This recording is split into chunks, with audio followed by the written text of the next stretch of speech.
ഇന്നത്തെ സുവിശേഷം ജോയേൽ 3-ാം അധ്യായം.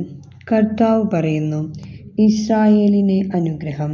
കർത്താവ് സിയോനിൽ നിന്ന് ഗർജിക്കുന്നു, ജെറുസലേമിൽ നിന്ന് അവിടുത്തെ ശബ്ദം മുഴങ്ങുന്നു. ആകാശവും ഭൂമിയും പ്രകമ്പനം കൊള്ളുന്നു. എന്നാൽ കർത്താവ് തൻ്റെ ജനത്തിന് അഭയമാണ്, ഇസ്രായേൽ ജനത്തിന് ദുർഗം. എൻ്റെ വിശുദ്ധ പർവ്വതമായ സിയോനിൽ വസിക്കുന്ന നിങ്ങളുടെ ദൈവമായ കർത്താവാണു ഞാൻ എന്ന് നിങ്ങൾ അറിയും. ജെറുസലേം വിശുദ്ധമായിരിക്കും, അന്യർ ഇനി ഒരിക്കലും അതിലൂടെ പ്രവേശിക്കുകയില്ല. അന്ന് പർവ്വതങ്ങളിൽ നിന്ന് മധുരവീഞ്ഞ് ഇറ്റുവീഴും, കുന്നുകളിൽ നിന്ന് പാൽ ഒഴുകും, യൂദായിലെ അരുവികളിൽ ജലം നിറയും. കർത്താവിൻ്റെ ആലയത്തിൽ നിന്ന് ഒരു നീരുറവ പുറപ്പെട്ട് ഷിത്തീം താഴ്വരയെ നനയ്ക്കും.